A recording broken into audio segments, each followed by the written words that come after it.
For example, Hotel Association of India, FHRI, have been asking and talking about giving the infrastructure status for development of the hotels.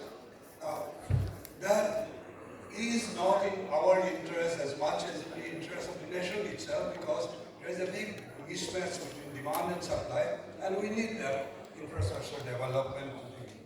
But the impact, we have been saying, the impact is such that the return that the government will get from the little concessions that will be given will be many times more. Well, that can be shown by functions like this and discussions like this, which will show the impact that flows into the entire economy because of a hotel coming up and the hospitality starting and a restaurant starting. It's not only the direct employment of 2 persons per room, but it goes much, much beyond, and which is not seen. Unfortunately, that's the problem, because the contribution to GDP cannot be captured. It is so spread and it incorporates so many areas that it cannot be captured properly, and that's why perhaps our GDP contribution also is not properly shown. Nowadays we have got the tourism satellite account, and we hope that tourism satellite account will show that our contribution is not only 6.5 or 2.5 we used to talk earlier, it's much, much more beyond that. Now, it is very significant that we talk about inclusive growth. The common perception about the impact of hospitality stops at direct employment. Now, the huge and diverse supply chain is not seen, and that's what I have. The relationship between hospitality and the farmers and the agriculture sector is so obvious that it need not be stated. But I would say that in new tourism, as you all know, is about experience. People are looking for experience, and that experience which is sustainable. And that experience includes things which also have the prominence of local cuisine and original and organic food, etc., which the Joint Secretary talked about. Now, in that sustainability concern, it is very important that we make the link and increase. We do value addition to the farmers which have been now producing something, and they are not getting perhaps the true return to their income, to their work, but that is what needs to be done. When you talk about local cuisine, for example, I come from the Northeast, so I can say that if you develop local cuisine in the Northeast, you cannot leave out bamboo shoots, for example. Now, the small things which can go into greatly increasing and encouraging I also feel that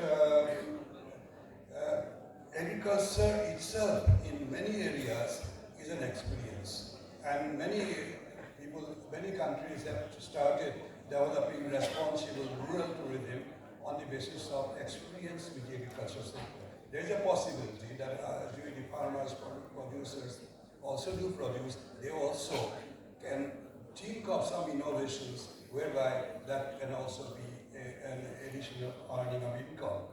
I also see the possibility of, from the hospitality sector, many areas of corporate social responsibility initiatives to improve the lots of the farmers. I speak from the experience of the Northeast. And in the Northeast, there are some products like turmeric and ginger, which are some of the best in the world. I found that in some villages, people had stopped doing the production of ginger or turmeric because they were not being able to hold their commodity when the price fluctuations are there, primarily because there is no cold storage around. Now, small things like a cold storage, etc., perhaps can be thought about, that our corporate sector can go into and provide those facilities, common facilities, not to the farmers themselves, but to the community, which will go in a long way to increase their productivity as well as allow farmers to come up to the hospitality sector. There are many people talking today, speaking about. My purpose is only to say that this is going to be a very, very important discussion to showing how the hospitality growth, not only just growth, inclusive growth, which is sustainable growth again.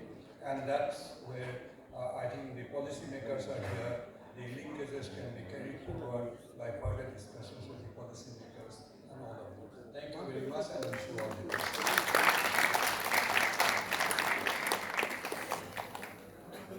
Thank you so much, Mr. Bezbarwa, for sharing your vision and your conviction. And as you talked about the transformation happening in the US, and also not to forget the special mention of our Honorable Prime Minister about his concerns for the sustainability and the development of our sectors, both the sectors. And also, you talked about the importance of infrastructure building of the industry, and at the same time, you talked about the demand and supply chain, along with the impact of such kind of platforms which can create immense, sustainable concerns for the farmers, as you mentioned about the Northeast as well, and how CSR initiatives can be fruitful, and we should join our hands together. And also, not to forget, finally, as you said, that policy advocacy, how much importance it holds. So thank you so much for sharing everything. It is so important, I think, to address this important issue in such a short time with so much grace. We are thankful to you, sir. Thank you once again. Can we have a big round of applause? Okay. So now, moving on further without any delay, I would like to request one thing. I have a lovely audience today, as I can see that we all have gathered here in the morning hours, and I'm sure we have a lot to talk to each other because we are here also to network. But requesting you all to please maintain silence while the speakers are staying. And we have, okay, can we have a big round of applause, ladies and gentlemen, as we are pleased to share that our chief guests have arrived, and may I respectfully invite Mr. Devesh Chaturvedi, IAS Secretary, Department of Agriculture and Farmers Welfare, Government of India, to join us on the dais with a big round of applause.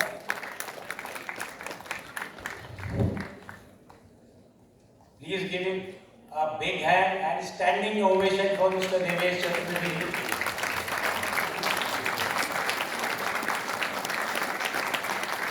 He has been the inspiration in building this, and for all of your information, he has been in tourism in